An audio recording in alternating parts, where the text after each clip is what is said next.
Hi అండి, అందరికీ నమస్కారం. నేను మీ పవన టేల్స్ బై పవన ఛానల్కి స్వాగతం. ఫస్ట్ టైం చూస్తున్న వాళ్ళు ఉంటే సబ్స్క్రైబ్ చేసుకోండి. కథలోకి వెళ్ళిపోదాము. Love and emotional story part 6 అండి ఇది. కథలోకి వెళ్ళిపోతే పార్టీ నుండి వచ్చిన తర్వాత ఇద్దరు ఫ్రెష్ అయ్యి బెడ్పై పడుకొని ఎవరు చేయాల్సిన దాని గురించి వాళ్ళు ఆలోచిస్తూ పడుకుంటారు. రోజులు అలా గడిచిపోతున్నాయి. ఎవరి పనుల్లో వాళ్ళు బిజీగా ఉన్నారు. ఈ రోజుల్లో విష్ణుకి మరింతగా అలవాటు పడిపోతుంది వైష్ణవి. ఆఫీస్లో విష్ణు తీసుకున్న ప్రాజెక్ట్ కూడా కంప్లీట్ చేస్తాడు. కంప్లీట్ అయిన ప్రాజెక్టు తీసుకుని వైష్ణవి దగ్గరికి వెళ్తాడు. అప్పటికే ఎవరితో సీరియస్గా మాట్లాడుతోంది వైష్ణవి. విష్ణుని చూసి ఫోన్ పెట్టేసి ఏమైంది అని అడుగుతుంది. కంప్లీట్ అయిన డిజైన్స్ అన్నీ చూపించి మొత్తం వివరించాక, సరే ఇదంతా కూడా మేనేజర్కి కూడా ఒకసారి చెప్పండి అంటుంది. ఆల్రెడీ మేనేజర్కి అలాగే నా అసిస్టెంట్కి కూడా వివరించి మొత్తం హ్యాండ్ ఓవర్ చేసేసాను. ఒకసారి నీకు చెప్దామని వచ్చాను అంటాడు. ఏం మాట్లాడుతున్నారు? నాకేం అర్థం కావడం లేదు. హ్యాండ్ ఓవర్ చేయడం ఏంటి? ఎటు అయినా వెళ్తున్నారా అంటుంది. అవును, ఇక్కడ నేను పర్మనెంట్ ఎంప్లాయీని కాదు కదా, నా వర్క్ కంప్లీట్ అయిపోయింది. So I have to leave now అని అంటాడు. నువ్వు వెళ్ళడానికి వీల్లేదు, నువ్వు ఇక్కడే ఉండాలి, కావాలంటే ఇక్కడే జాయిన్ అయిపో అంటుంది. అదెలా అవుతుంది? నా వర్క్ అయింది, వెళ్ళిపోతాను అంతే అంటాడు. ఏంటి వెళ్ళిపోతాను అంటున్నావు? నువ్వు ఉండాలి, ఉంటున్నావు అంతే. మన కాంట్రాక్ట్ మర్చిపోయావా? నేను ఏం చెప్తే నువ్వు అదే చెయ్యాలి అన్నది. షటప్ వైష్ణవి, ఏం మాట్లాడుతున్నావు? ఓకే ఫైన్, నీ భాషలోనే మాట్లాడాలంటే ఈ ప్రాజెక్ట్ 6 నెలల్లోపు ఫినిష్ చేయాలన్నది మన అగ్రిమెంట్. ఈలోగా ప్రాజెక్టు ఎప్పుడు కంప్లీట్ అయిపోతే అప్పుడు నా పేమెంట్ నాకు సెటిల్ చేసి నన్ను రిలీవ్ చేయాలి. నేను 4 నెలలకే కంప్లీట్ చేసేసాను. సో నువ్వు నన్ను రిలీవ్ చేయాల్సిందే. అండ్ ఆ అగ్రిమెంట్కి ఈ కాంట్రాక్ట్ కన్నా ముందే పెట్టావు. సో ఈ ప్రాజెక్ట్ అయిపోయింది, నేను వెళ్ళిపోతున్నాను. ఇంకో విషయం ఏంటంటే, మన కాంట్రాక్ట్ ప్రకారం ఆ పెళ్లి కోసం నువ్వు చెప్పింది చేయాలే తప్ప జాబ్లో కాదు, అర్థమైందా అంటాడు విష్ణు. వెంటనే ఏదో ఆలోచన వచ్చిన దానిలాగా, ఓయ్ ఆగు, నేను ప్రెగ్నెంట్ అవ్వాలని ఇది చెప్పొచ్చు కదా నేను అంటుంది. వెంటనే విష్ణు ఆమె దగ్గరికి పోయి బుగ్గలు 2 గట్టిగా పట్టుకుని, నేను వెళ్తున్నాను, ఏం చేసుకుంటావో చేసుకోపో అనేసి బుగ్గ మీద గట్టిగా ముద్దు పెట్టి వెళ్ళిపోతాడు. బుగ్గ మీద రుద్దుకుంటూ చెప్తా నీ సంగతి అంటూ అతను వెళ్ళే వరకు చూస్తూ ఉంటుంది. వస్తానురా బంగారం, నీకోసమే వెళ్తున్నాను, మొత్తం అంతా తెలుసుకుంటా, నీ సమస్య ఏంటో తీరాక నువ్వు వద్దన్నా సరే 5 పిల్లలనైనా కనేద్దాము అని నవ్వుకుంటూ వెళ్ళిపోతాడు మనసులో విష్ణు. విష్ణు నేరుగా తన ఇంటికి వెళ్తాడు. చాలా రోజుల తర్వాత విష్ణుని చూడడంతో వాళ్ళ అమ్మ ఎంతో సంతోషపడిపోతుంది. ఎలా ఉన్నావురా? బాగున్నానమ్మా. ఇంట్లో అక్కడ అందరూ ఎలా ఉన్నారు? ముఖ్యంగా బామ్మగారు, ఆవిడ ఆరోగ్యం బాగున్నదా? ఏమైనా తిన్నావా? ఏదైనా చేసి పెట్టనా? అయినా కోడలేదురా, ఒక్కడవే వచ్చావేంటి అంటూ ఇలా ఎన్నో ప్రశ్నలు వేసేస్తుంది విష్ణు వాళ్ళమ్మ. విష్ణు నవ్వి ఆవిడని అక్కడే సోఫాలో కూర్చోబెట్టి వెళ్ళి వాటర్ తీసుకొచ్చి ఇస్తాడు. ఆ నీళ్ళని అన్నీ తాగేస్తుంది. అలాగే అమ్మా, నిదానంగా ఉండొచ్చు కదా, ఎందుకంత కంగారు? వచ్చింది నీ కొడుకే కదా, ఏదో దేశాధిపతి వచ్చినట్టుగా ఆ కంగారేంటి అంటాడు. రేయ్, ఎన్ని దేశాలకి అధిపతి అయినా ఒక అమ్మకి తన బిడ్డ తర్వాత ఎవరైనా, అర్థమైందా? నువ్వు అంటున్నా ఆ దేశాధిపతి నా ఎదురుగా వస్తే ముందు నా చూపు అడుగులు కూడా నీ వైపే పడతాయి, అర్థమైందా? నువ్వు చిన్నపిల్లాడివిలే, నీకు ఇవన్నీ అర్థం కాదు, వెళ్ళు. వాడు చిన్నపిల్లాడి అంటే పెళ్లి చేసి మరీ పంపించాం కదా అంటూ విష్ణు నాన్నగారు నరేష్ గారు వస్తారు. నా కొడుకు నాకెప్పుడు చిన్నపిల్లాడే నాన్న బాగున్నారా అంటూ ఆయన దగ్గరికి వెళ్ళి ఆశీర్వాదం తీసుకుంటాడు విష్ణు. ఆయుష్మాన్ భవ, నా ఆయుష్ కూడా పోసుకుని సుఖంగా జీవించంటూ దీవించి, లే బాబు అంతా బాగుంది కదా అంటారు ఆయన. అంతా బాగానే ఉంది నాన్న, ఇది మరీ బాగుందండి, మీ ఆయుష్ మాత్రమే ఇచ్చేస్తే ఇక్కడ ఒంటరిగా నేనేం చేయాలి, నాది కూడా అని చెప్పి దీవించండి అంటుంది విష్ణు వాళ్ళమ్మ. ఏంటి నాన్న మీరు, అమ్మ నువ్వు కూడానా, మీరిద్దరూ ఉన్నారే, మీరే చిన్నపిల్లలు, నేను కాదు అంటాడు విష్ణు. సారీరా కన్నా, ఎప్పుడు తిన్నావో ఏమో, నీకు నచ్చినవన్నీ వండి పెడతాను అని వంటిట్లోకి వెళ్ళి గబగబా ఏదేదో చేసేస్తూ మళ్ళీ బయటకు వచ్చి, అవునరా కోడలేది అంటుంది. అమ్మ వంటగదిలో ఏదో మాడిపోతుంది, నువ్వు వెళ్ళు, నేను ఫ్రెష్ అయ్యి వస్తా అంటూ వెళ్ళిపోతాడు విష్ణు. పైన తన రూమ్కి వెళ్ళిన విష్ణుకి అక్కడంతా చాలా క్లీన్గా సర్దేసి ఉండడం చూసి, లవ్ యూ అమ్మా అనుకుంటూ తన బాల్కనీలో ఉండే గార్డెన్లోకి వెళ్తాడు. అన్ని మొక్కలు ఇంతకు ముందు కన్నా అందంగా మంచి పువ్వులతో చాలా బాగున్నాయి. మా అమ్మ నా మీద ప్రేమంతా వీటిపై చూపిస్తున్నట్లుగా ఉంది అని నవ్వుకుంటాడు విష్ణు. ఫ్రెష్ అయ్యి వచ్చేసరికి అల్లం టీ, చికెన్ పకోడీ తీసుకొచ్చి, కన్నా అందాక ఇవి తిను, ఈలోపు డిన్నర్ రెడీ చేస్తాను అంటుండగానే నరేష్ గారు కల్పించుకుని, ఈరోజు సాయంత్రం టీ మాత్రమే ఇచ్చేది నాకు. ఇంకా అడిగితే శనగపిండితో పకోడీలు చేసి పెట్టేది. ఇక కొడుకు మాత్రం అడగకుండానే చికెన్ పకోడీ చేసింది. మీ అమ్మకి నా మీద అస్సలు ప్రేమ లేదురా అంటూ నిట్టూరుస్తారు ఆయన. అయ్యయ్యో, అలా అంటారేంటండి? అందుకేగా మీకోసం శనగపిండి పకోడీ కూడా చేశాను. ఇదిగోండి మీ ప్లేటు అంటూ వెనక నుండి తీసిస్తుంది. ఇదేంటి, నాకు చికెన్ పకోడీ లేదా అంటారాయన. లేదు, మీకు 3 నెలల వరకు నాన్ వెజ్ లేదు అని డాక్టర్ చెప్పింది, మర్చిపోయారా? అవును చెప్పారు, కానీ ఇప్పటికీ 3 నెలలు అయిపోయాయి కదా. అయినా కూడా డాక్టర్ చెప్పిన దానికన్నా ఇంకో 2 నెలలు ఎక్కువే పాటించాలి. వాళ్ళు అలానే చెప్తారు, వాళ్ళకేం తెలుసు. మీరు మాత్రం తినొద్దు అని చెప్పి మళ్ళీ వంటగదిలోకి వెళ్ళిపోతుంది. నాన్న, నువ్వు కొంచెం కూడా ఇవ్వకు. కన్నా, నువ్వు కొంచెం కూడా ఇవ్వకు, డాక్టర్లు చెప్పారు అంటుంది వంటగదిలో నుండే అరిచి మరీ చెప్తుంది. చూసావరా దాని పిచ్చి, డాక్టర్ చెప్పారు తినొద్దు అంట. టైం అయిపోయింది కదా అంటే డాక్టర్కి ఏమీ తెలియదు అంట. అమ్మ అలానే అంటుందిలే నాన్న, మీరు తినండి అంటూ తన ప్లేట్ ఇస్తాడు విష్ణు. వద్దురా, పిచ్చిది భయపడిపోతుంది మళ్ళీ. నీకు తెలుసా, నన్ను మానేమన్నప్పటి నుండి అది కూడా ముట్టుకోలేదురా. ఇప్పుడు అది కూడా తినదు. కావాలంటే చూడు. ఏమోయ్, నీ కొడుకు పిలుస్తున్నాడు, ఓసారి ఇలారా అంటూ పిలిచాడు నరేష్ గారు విష్ణు వాళ్ళ అమ్మని. ఏంటి కన్నా, పకోడీ ఇంకా తీసుకురానా అంటూ మరొక ప్లేట్తో వస్తుంది. కాదమ్మా, ముందు ఇలా కూర్చో, నువ్వు కూడా తిను అంటూ తన ప్లేట్లోది ఆమెకి పెడతాడు విష్ణు. వద్దు కన్నా, నాకు చికెన్ తినాలని లేదు, నేను మీ నాన్నకి చేసిన పకోడీ తింటాను అంటూ నరేష్ గారి ప్లేట్లోది తీసుకుని తింటుంది. అమ్మా, మీరు నిజంగా గ్రేట్, మీరిద్దరూ super couple, made for each other.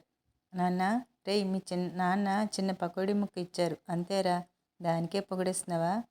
అది మొత్తం చేసింది నేనే, ఆ మాత్రం ముక్క ఇవ్వరా ఏంటి అంటూ వంటగదిలోకి వెళ్ళిపోతుంది ఆవిడ. ఇద్దరూ ఒకరిని చూసి ఒకరు నవ్వుకుంటూ ఉంటారు. ఇద్దరూ అలా ఏవేవో మాట్లాడుకుంటూ ఉంటారు. ఇలాగా గీతగారు హాల్లోకి వచ్చి, తండ్రి కొడుకులు మాటలు మొదలు పెడితే ఈ లోకమే తెలియదా, ఇందాకటి నుండి అరుస్తున్నాను తినడానికి రమ్మని, రండి అంటూ డైనింగ్ టేబుల్ దగ్గరికి తీసుకెళ్తుంది. అక్కడ వాళ్ళమ్మ చేసినవి అన్నీ చూసి ఆశ్చర్యపోయి ప్రేమగా ఆవిడ వడ్డిస్తుంటే కడుపు నిండా తింటాడు విష్ణు. అలా మాట్లాడుకుంటూ తింటూ ఉండగా, అవును రా, కోడలు ఇంకా రాలేదేంటి అని గీతగారు నరేష్ గారు ఇద్దరు ఒకేసారి అడుగుతారు. చెప్పాను కదమ్మా, తను రేపు వస్తుంది అంట, ఏదో పని ఉందట. ముగ్గురు తిని కాసేపు మాట్లాడుకుని వాళ్ళమ్మ ఒడిలో పడుకుంటాడు విష్ణు. తర్వాత లేచి తన రూమ్కి వెళ్ళిపోయి అతడి గార్డెన్లో బెడ్ వేసి ఆ మొక్కల మధ్య పడుకుని ఆలోచిస్తాడు. 11:30 అవుతుండగా కాలింగ్ బెల్ మోగడంతో ఎవరా అని వెళ్ళి గీత తలుపు తీయగానే ఎదురుగా వైష్ణవి పెద్ద ట్రాలీ బ్యాగ్తో సహా ఉంటుంది అక్కడ. వైష్ణవి, నువ్వేంటమ్మా ఇక్కడ, అది కూడా ఈ టైంలో అంటూ అడుగుతారు గీతగారు. నిద్ర పట్టకపోవడంతో విష్ణు కూడా ఎవరా వచ్చారా అని కిందకి దిగి వైష్ణవిని చూసి ఆశ్చర్యపోతాడు. ఏయ్, నువ్వేంటి ఇక్కడ అంటూ వస్తాడు విష్ణు. చూడండి అత్తయ్య, ఏదో చిన్న మాట అనేసరికి అలిగి పుట్టింటికి వచ్చేసాడు మీ కొడుకు, అది కూడా నన్ను వదిలిపెట్టి అంటూ బొంగమూతి పెడుతుంది వైష్ణవి. అయినా కూడా అత్తయ్య, మీకు మీ కొడుకు వస్తే సరిపోతుందా, నేను అక్కర్లేదా, మీకు అసలు నన్ను అడిగారా అంటూ ఈసారి ఏడుపు మొహం పెడుతుంది వైష్ణవి. వైష్ణవిలో ఈ వేరియేషన్స్ చూసిన విష్ణువుకి బుర్ర తిరిగిపోతుంది. ఓయ్ అమ్మా, ఏమి అనకు, మా అమ్మని ఏమనుకు. అమ్మా నాన్న అడిగారు నీ గురించి, కానీ నేనే చెప్పాను నువ్వు వస్తావని. అవును, ప్రేమించాను కదా, అందుకే కుక్క పిల్లలా వెంట తిప్పించుకుంటున్నావు అంటూ మొహం తిప్పుకుంటుంది.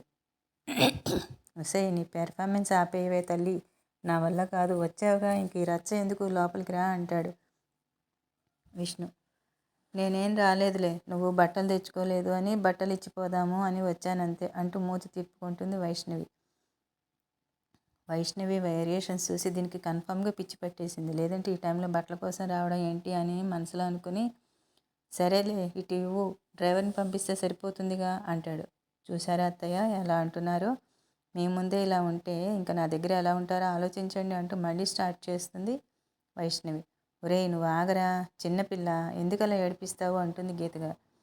అమ్మ, అది చిన్నపిల్ల ఏంటి, ఆఫీసులో అందరూ దాని నోరుకు దడుచుకుని చస్తారు తెలుసా అంటాడు విష్ణు. రేయ్, సాయంత్రం మీ అమ్మ నిన్ను చిన్నపిల్లాడంటే అంటే మాత్రం ఊరుకున్నావు. ఇప్పుడు ఆ అమ్మాయిని మాత్రం బెదరగొట్టేస్తున్నావు. ఏంట్రీరా అంటూ ఎంట్రీ ఇస్తారు నరేష్ గారు. గీత, గీత ముందు అమ్మాయిని లోపలికి తీసుకురా. కోడల్ని బయట నిలబెట్టి వాదులాడుకుంటారేంటి? సరే అండి అంటూ, తల్లి నువ్వు ఇక్కడే నిలబడు, నేను ఇప్పుడే వస్తా అంటూ లోపలికి వెళ్ళి హారతి పళ్ళెంతో తిరిగి వస్తుంది ఆవిడ. అత్తమ్మ ఇప్పుడు అవన్నీ ఎందుకు, పెళ్ళయ్యాక మొదటిసారి ఇంటికి వచ్చావు కదమ్మా అంటూ హారతి ఇచ్చి బొట్టు పెట్టి కుడికాయలు లోపలికి పెట్టి రమ్మంటుంది గీత. లోపలికి వచ్చాక ఇంతకీ తిన్నావా అని అడుగుతారు గీత గారు. తినేశాను అత్తమ్మ అంటుంది వైష్ణవి. అమ్మ అది తినలేదు, దానికి ఏదైనా పెట్టు అంటూ పైన రూమ్కి వెళ్ళిపోతాడు విష్ణు. ఎందుకమ్మా మొహమాటం, ఇది నీ ఇల్లే అంటారు నరేష్ గారు. గీత, అమ్మాయిని తీసుకెళ్ళి భోజనం పెట్టు, తినేసి రెస్ట్ తీసుకోమ్మా, ఉదయం మాట్లాడుకుందాం అనేసి నరేష్ గారు కూడా రూమ్లోకి వెళ్ళిపోతారు. గీత గారు వండిన స్పెషల్స్ అన్నీ చాలా చాలా బాగున్నాయి అత్తమ్మ అంటూ తింటుంది వైష్ణవి. తల్లి వైష్ణవి, నిన్నొక్క మాట అడగనా అంటుంది గీత. అడగండి అత్తమ్మ. మరేం లేదు, కన్నా నువ్వు బాగానే ఉంటున్నారా? ఏం లేదు, పెళ్ళైన కొత్తలో ఏ భర్త భార్యను వదిలి ఉండడానికి ససేమిరా ఒప్పుకోడు. అలాంటిది కన్నా ఇక్కడికి నిన్ను తీసుకురాకుండా వచ్చాడు అంటే అని ఆగుతుంది. అదేం లేదు అత్తమ్మ, మిమ్మల్ని చూడాలనిపించింది అని ఆఫీస్ నుండే వచ్చేశారు. నేను వస్తా అంటే ఆగమంటే ఆగలేదు. నేను వర్క్ అంతా అయ్యాక ఇంటికి వెళ్ళి బట్టలు సర్దుకుని తీసుకుని వచ్చాను అత్తమ్మ, కొద్ది రోజులు ఉందామని. మీకేమి ఇబ్బంది లేదుగా, ఇలా పెట్టకుండా వచ్చేసామని అంటుంది వైష్ణవి. బిడ్డలు తల్లికి ఎప్పుడూ భారం కాదమ్మా, ఆనందమే. ఇది మీ ఇల్లు, మీకు నచ్చినన్ని రోజులు ఉండండి అంటుంది గీత. సరే తల్లి, నువ్వు ఇంక రెస్ట్ తీసుకో అంటూ నుదుటి మీద ముద్దు పెట్టి వెళ్ళిపోతుంది. ఆవిడ చూపించిన వైపుకి వెళ్ళిపోతుంది. పైకి వెళ్ళేసరికి మొక్కల మధ్యన బెడ్ వేసుకుని దాని మీద పడుకుని వైష్ణవి కోసం ఎదురు చూస్తూ ఉంటాడు విష్ణు. విష్ణు మీదకి వచ్చి రూమ్లో చూడగా ఎక్కడా కనబడకపోవడంతో అలా తిరుగుతూ ఉంటే బాల్కనీలో మొక్కల మధ్య స్టైల్గా పడుకున్న విష్ణుని చూసి బాత్రూమ్కి వెళ్ళి ఫ్రెష్గా స్నానం చేసి తన డ్రెస్సెస్లో ఉన్న నైట్ వేర్ని తీసి వేసుకుని విష్ణు ఉన్న బెడ్ మీద కూర్చొని విష్ణుని పక్కకు తోసేస్తుంది వైష్ణవి. ఓయ్ ఏమొచ్చిందే నీకు, నన్నెందుకు ఇలా తోసేసావు అంటూ లేచి చూసేసరికి తొడల వరకు ఉన్న నైట్ వేర్ గౌన్లో ఉన్న వైష్ణవిని చూసి గొంతులో సౌండ్ ఆగిపోయింది విష్ణుకి. ఇది నా ఇల్లు అని అత్తమ్మ మావయ్య చెప్పారు, సో ఇవన్నీ నావే, నువ్వు వెళ్ళి ఏదో మూల పడుకోపో అంటూ బెడ్ మీద పడుకుంటుంది వైష్ణవి. నన్ను టెంప్ట్ చేద్దామనే కదా ఇలా చేస్తున్నావు అంటాడు. అంత లేదు, దగ్గరికి రాకుపో ముందు ఇక్కడి నుండి అంటూ తోసేస్తుంది వైష్ణవి. మరెందుకే నన్ను వెతుక్కుంటూ నా కోసం నా ఇంటికి వచ్చావు అంటూ అడుగుతాడు విష్ణు. అయినా ఇది నీ ఇల్లు కాదు, నా ఇల్లు కాదు అని అత్తమ్మ మావయ్య అన్నారు కదా అంటుంది నెమ్మదిగా. ఆ మాటకి విష్ణు నవ్వుకుని లేచి ఆమె నుదుటి మీద ముద్దు పెడుతూ, ఈ ఇల్లు నీదో నాదో కాదే, మనది అంటాడు. వైష్ణవి వెంటనే లేచి విష్ణుని తోసేసింది. ఇందాక కింద అత్తమ్మ అన్నారు, కొత్తగా పెళ్ళైతే ఆ భర్త భార్యని వదిలి రావడానికి ససేమిరా ఒప్పుకోరంట. కానీ నువ్వు వచ్చేసావు అంటే నేను అప్పుడే బోర్ కొట్టేశానా అంటూ విష్ణు కళ్ళలోకి చూసి అడుగుతుంది వైష్ణవి. అవును, నీకెలా తెలుసు నేను తినలేదని అంత కాన్ఫిడెంట్గా చెప్పావు అని అడిగింది. అదా, నువ్వు ఆఫీస్ డ్రెస్లోనే ఉన్నావుగా, నాకు తెలిసి ఆఫీస్ నుండి ఇంటికి వెళ్ళి డ్రెస్సెస్ సర్ది అలానే వచ్చేసి ఉంటావు. పైగా నీ కళ్ళలో ఆకలి క్లియర్గా కనిపిస్తుందిలే అని చెప్తాడు విష్ణు. అవును కదా అంటూ తల రుద్దుకుంటుంది వైష్ణవి. అందుకే అంటాను నువ్వు తింగరదానివి అని తలకాయ మీద ఒక మొట్టిగా వేస్తాడు విష్ణు. అలా మాట్లాడుతూనే విష్ణు ఆమెతో, బంగారం ప్లీజ్ మా, నీ పగ నాకు వదిలేవే, నేను చూసుకుంటాను, నువ్వు కాస్త నన్ను చూసుకోవచ్చుగా అంటాడు. ఈ కాంటాక్ట్లు ఇవేం లేకుండా హ్యాపీగా కలిసి ఉందాము. వైష్ణవి విదిలించుకుని, చూడు విష్ణు, నీకు అన్నీ తెలుసు, అయినా ఇలా ఎలా అంటున్నావు, ఈ బంధాలలో చిక్కుకోకూడదనే పెళ్లి చేసుకోను అన్నాను. కానీ మా నాని పెళ్ళి ఖచ్చితంగా జరగాలి అంది. అందుకే మా నానికి కూడా తెలియకుండా కాంటాక్ట్ మ్యారేజ్ చేసుకున్నాను. ఎప్పటికైనా నా గమ్యం నేను చేరి తీరుతాను. నువ్వు మంచివాడివి అని నీకు అంతా అర్థమయ్యేలా చెప్పాను. అయినా నువ్వు ఇలా మాట్లాడితే నాకు చాలా బాధగా ఉంది అంది. వెంటనే విష్ణు, నీ వలన నేను అంతకంటే ఎక్కువే నరకం అనుభవిస్తున్నానే. నీకోసం వెతికి వెతికి చివరికి అదృష్టం కొద్దీ నువ్వు కనబడి నన్నే పెళ్లి చేసుకుని నీకోసం తపన పడే కొద్దీ నీ మీద ప్రేమ పెరిగే కొద్దీ నువ్వు నాకు దూరం అవుతావని తెలుస్తుంటే నాకు ఎలా అనిపిస్తుంది. అయినా నువ్వు ఇక్కడికి ఎందుకు వచ్చావే చెప్పు ముందు. ఎలాగూ వదిలేస్తావు కదా, ఈ ఒక్కరోజుకే ఎందుకు ఉండలేక వచ్చేసావు చెప్పు. నేను రాలేదు, నీ బట్టలు తెచ్చాను అంతే అని కిందకి దించుకుని సమాధానం చెప్తుంది వైష్ణవి. ఓ అవునా అంటూ సూట్ కేస్ మొత్తం ఓపెన్ చేసి కింద వేసేస్తాడు బట్టలన్నీ. అయితే ఇవేంటి అని ఆమె బట్టలు కూడా తీసి చూపిస్తాడు. ఇవి కూడా నావేనా అంటాడు. ఎప్పుడు ప్రేమగా తింగరదానా అని తిట్టే విష్ణు ఒక్కసారిగా ఇలా హార్ష్గా మాట్లాడడంతో తట్టుకోలేక ఏడుస్తూ డ్రెస్ పైన ఓవర్ కోట్ వేసుకుని అక్కడి నుండి వెళ్ళిపోతుంది. అంత రాత్రిపూట తన పబ్కి వెళ్ళిపోతుంది. కిందకి చూసి వైష్ణవి కారు వెళ్ళడంతో అది ఎక్కడికి వెళ్ళిందో తెలుసు కాబట్టి సైలెంట్గా ఉంటాడు. లోనికి వచ్చాక ఫోన్లో మిస్డ్ కాల్ చూసి కాల్ చేస్తాడు. అవతల వాళ్ళు పని అయిందా అని అడుగుతారు. ఇప్పుడేగా కథ మొదలైంది, అప్పుడేనా గట్టి రాయిలా మార్చుకున్న ఆమె హృదయం కరిగి స్వచ్ఛమైన బంగారంలాగా మారాలంటే టైం పడుతుంది. ఇప్పుడే పబ్కి బయలుదేరింది అంటాడు విష్ణు ఎవరితోనూ. ఫ్రెండ్స్, అప్డేట్ నచ్చిందా? కథ అంతా విన్నారు కదా, ఎలా ఉంది? నచ్చిందంటే లైక్ చేయండి, కామెంట్ చేయండి, షేర్ చేయండి, అలాగే సబ్స్క్రైబ్ కూడా చేసుకోండి. Thank you for watching. Bye guys.